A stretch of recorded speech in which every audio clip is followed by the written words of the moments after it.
It really doesn't matter. You are born like this. It's more important about what you do with what you have. Very good. Hey.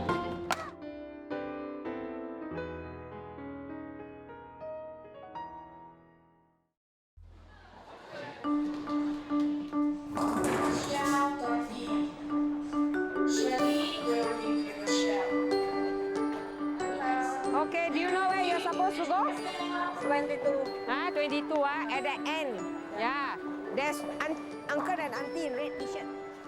On every Saturday, we have a program where we have our children who come with their parents and supported by their caregivers, who are sometimes their domestic helpers, as well as all our volunteers. And they come every Saturday from, say, between 9:30 to 10:30. And what we do is we play sport together.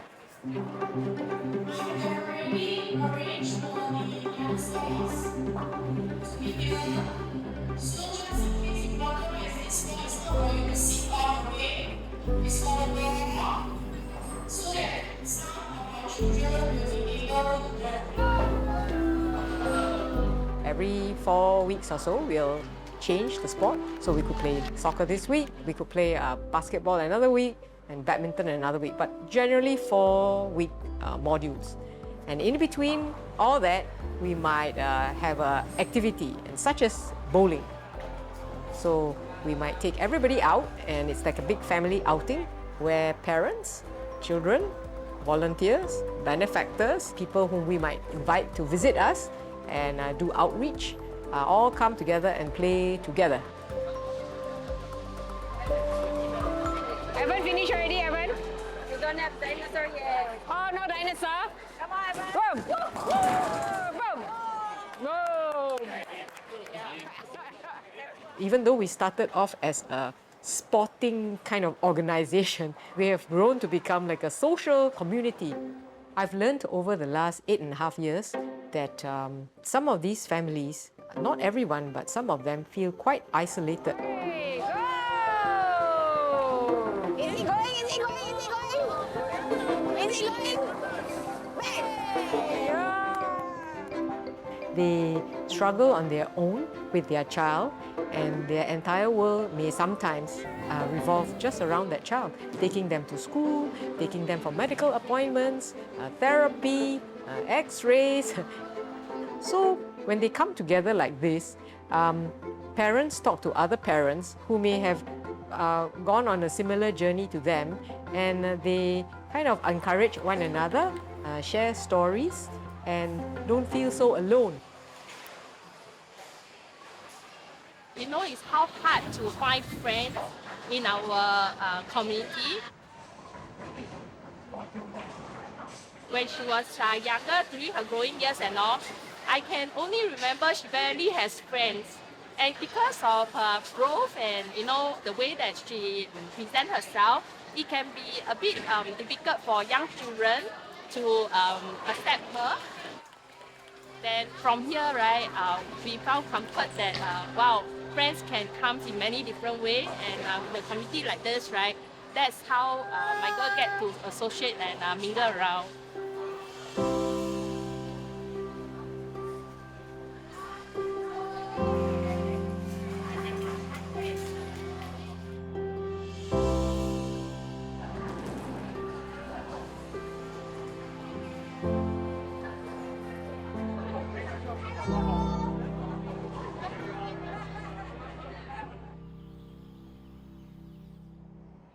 Now, to be honest, I did medicine to please my father. That's the truth. Because he felt that being a doctor is a profession that is very respectable. And so, because I loved my father very much, I did medicine to please him.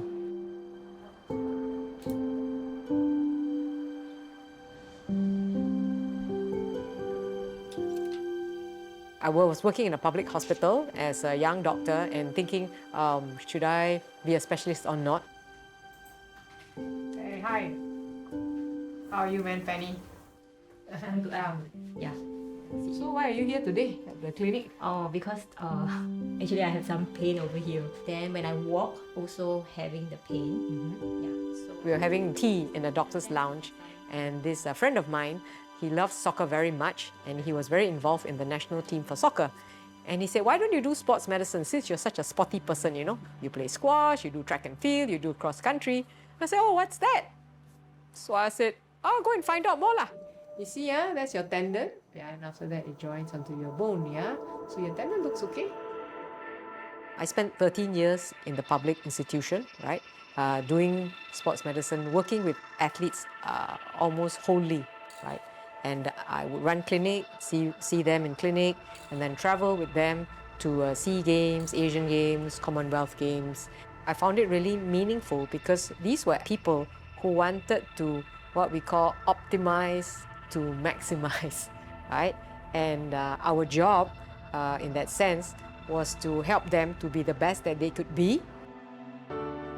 2012 was like really a significant year for me, and my perspective of life really changed, you know. I was really privileged to be invited and appointed as the Chief Medical Officer for Team Singapore, and it was my first time going to a Paralympic Games. You know, it's one thing to be seeing a para-athlete in your clinic, one by one, singly, and it's quite another thing to be immersed in an environment where there are over 4,000 athletes in the Games Village.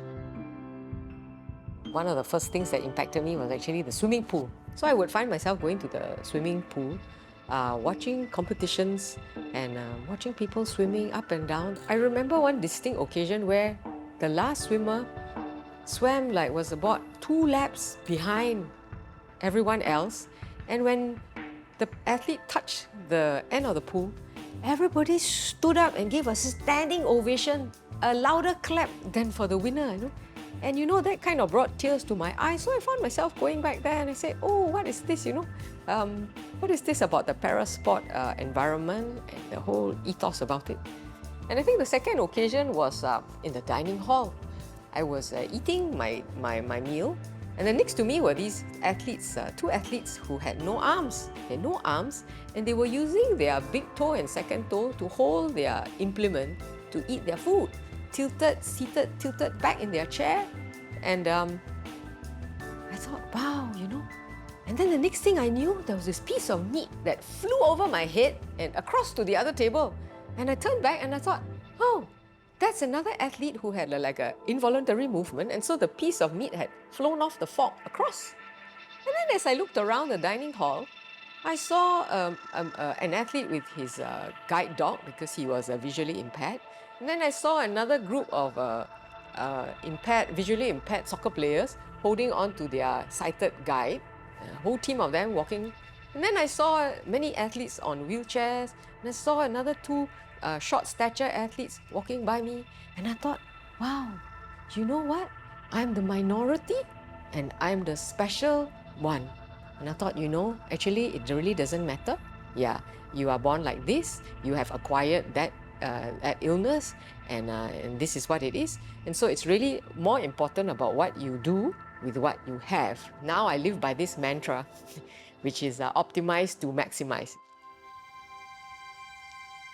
So when I came back to Singapore, I was like a fanatic. I was like a crazy person.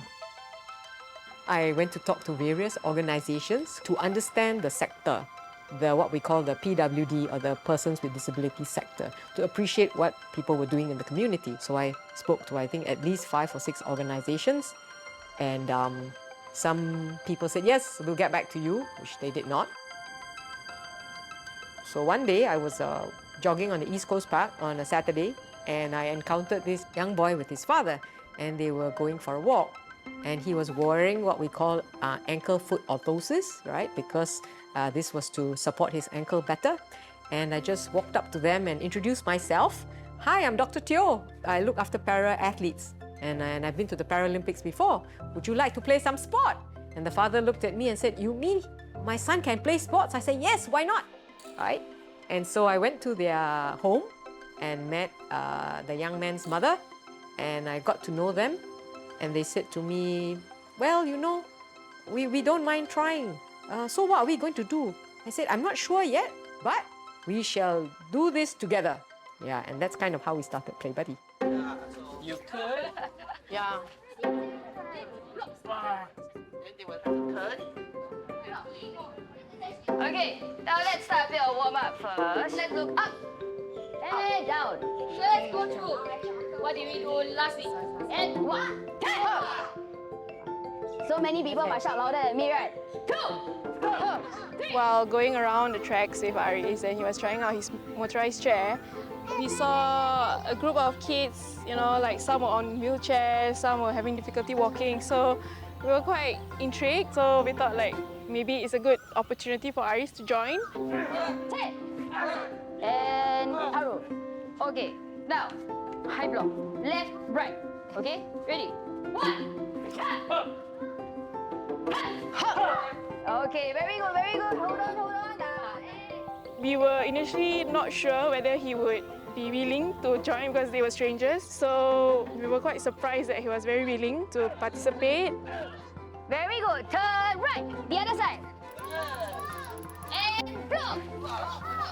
Alright, little breathe. Are you ready to pass? This hand. Okay, separate. You. What's your speed? What's your speed? Not too fast, you know. Okay, because it's very crowded today. I saw you stop just in time for Sam. Good job. He was very reluctant to move around with his motorized wheelchair. Over time, he became more comfortable in his chair. He also comes up with his own way of how he can play with his chair. So I would say that's really beneficial for him and for us as well because we don't have to keep on telling him how to do it. He picks it up himself, yeah, through play. We can punch, we can chop, we can combine it. Can we? How to? Combine all the technique. In the mainstream school, certainly there has been a big drive and a push to do inclusive physical education and sports in school. I think that's a given.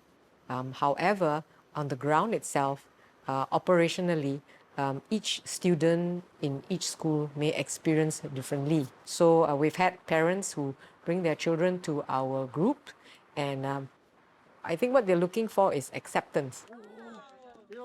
This is what they found.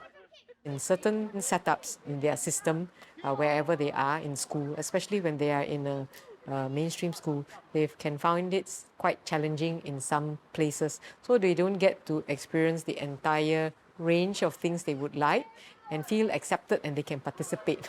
You know, yeah. So I think that's why they find PlayBuddy a place that they can feel belonged. That's for the parents too. Yeah. They feel belonged, not judged. So the words they use is, I don't feel judged, I feel accepted. I have people to talk to who are like-minded.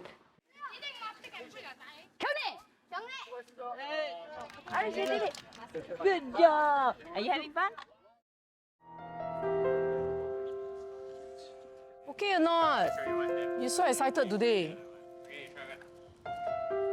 Okay, give me a few minutes, okay? Everybody is late today. Today, everybody's late again, right? Yeah. Can or not? Dr. Teoh is my friend. So one day she asked me, like, since you like children and you like to engage with them so much, would you like to come and try out, you know, help out in one of her founded volunteer group? Yeah, very good. Okay, before you all go for the balloon attacking, okay, I want all of you to practice first. On my command, I say front, then you do this. Okay, I say left, you do this. I say right, you do this, correct or not? And I brought along a student from my previous school who is also having difficulty walking and stuff. He was the second child to join us. He has cerebral palsy. His arm was weaker on one side, and so was his leg. Left, right, You want to go? And as he went along, you know, he didn't much quite like to use the arm that was weaker to write.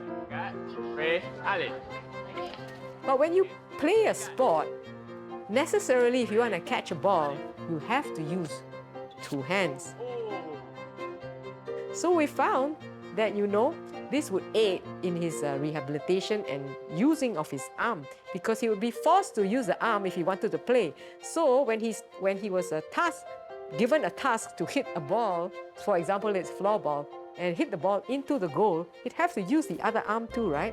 And so this would help him, and in that sense, to optimize, to maximize, right? Yeah. Otherwise, you'll be just leaving this arm alone. After coming to our group, I can see the kind of confidence he has, believing that, hey, actually I'm quite good at certain things.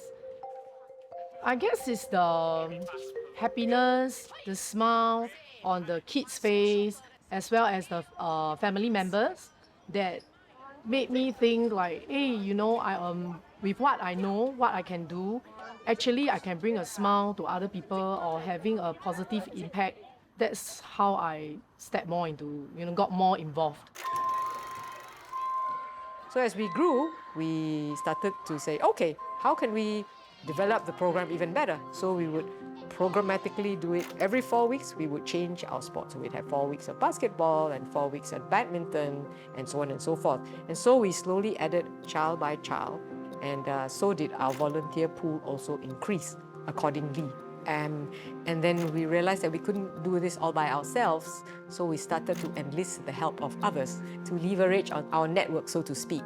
So from my background, because I'm a sports physician and I am privileged in that manner, I have many friends who are in the sporting community, and many of them, of course, who are my current or my former patients who are national athletes who have now become coaches, who have full-time jobs but still do part-time coaching or involved in their organization, sports organization.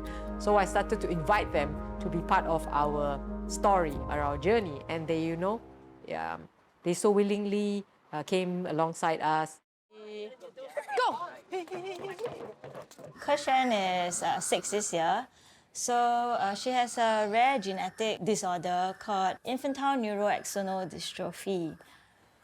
So what it means is it will have progressive loss of functions and abilities. Usually when we go out, we push her in a wheelchair or maybe feeding her through her tube, we actually get quite a bit of stares.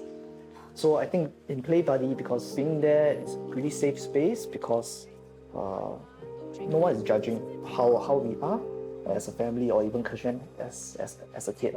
Yeah. So I think to us, or rather to me, that is a pretty good environment to be in. What do we do? When I call the number, you're supposed to come forward and see who touches who first. 4! The activities, they were very inclusive. Kershen was able to play, try some fencing with the fake swords that we made. Now I want you to bring the sword forward, okay? Stretch as much as you can, stretch. So people will also talk to her, so there's some interaction. People will interact with her, so she likes that. And then there's also the physical movement where she has to hold a bat or hold something, and then large movements, swinging her arms.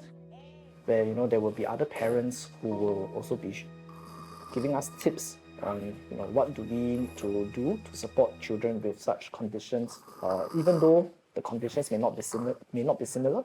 But I think in terms of how they approach problems, at least that kind of gave us some guidance on what we should look out for, or what we could do to help Kershen to be more comfortable at where she is.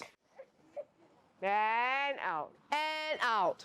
Very good. Okay, everybody, well done today. I hope you enjoy yourselves. Yes. Okay, so I see you next week, okay? Bye-bye. Thanks.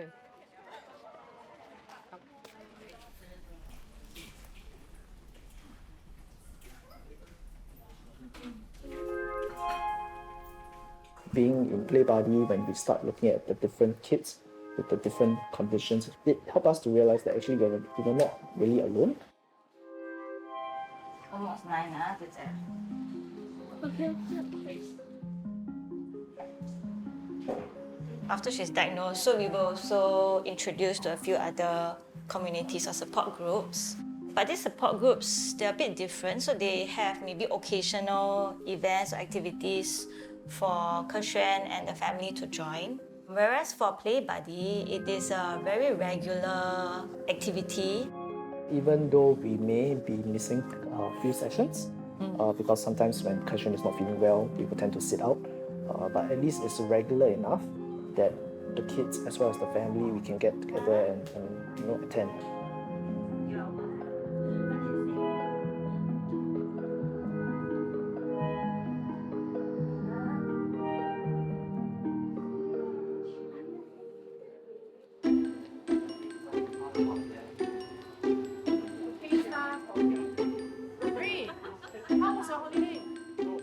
Dr. Teoh, she's just quietly doing her work with much passion. So I guess it's the passionate side of her that, you know, gels people together. Today we are celebrating we are 8.5 years old, you know, almost, more than 8.5 years old. So we have many people today. We have around 80 to 100 people, you know, today, okay? There are many new friends, but also mix around and mingle and get to know each other, okay? All right? Well, if you ask me, before my A-level results were released, I thought, well, I probably wouldn't do very well. Not well enough to go to medical school. So I said, well, I practically lived in the physical education department in Hwa Chong. So I thought, well, how about I do physical education, become a physical educator? But my father wouldn't hear anything of that. So it's quite interesting that I came a circle, not just to do medicine, but I did sports medicine. It has helped me to build a career. It has allowed me to make many friends, from all walks of life. It has helped me to serve people, children, adults. I think all kind of comes together for me today as I turn 60 I turn 60 very soon. Okay, are you ready to sing a birthday song?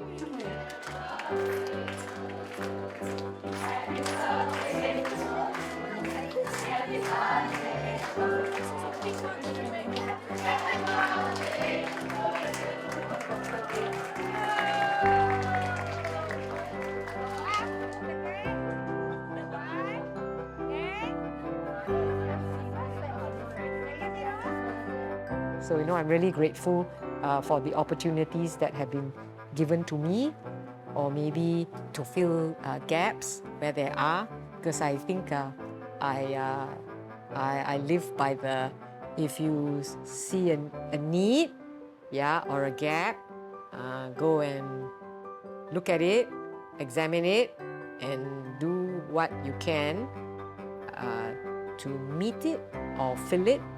And if I can get people who can see what I can see and are passionate about the same things, then you can do together, to serve a greater community than yourself. Coach Shen is last? Coach Shen last, is it? So on. Oh, okay. Go back a bit. Okay, no, enough. Then you back some more. Okay, is there a space for me? All right. Okay, come. I think my dad, as well as my mother, would be quite happy that I turned out the way that I did. Don't shake your head. 1, 2, 3.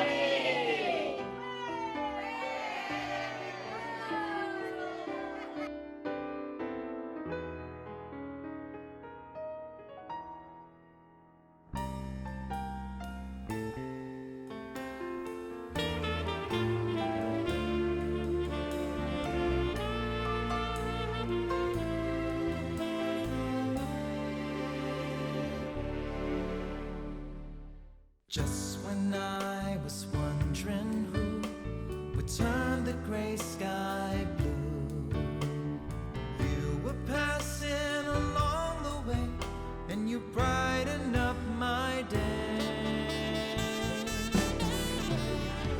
Extra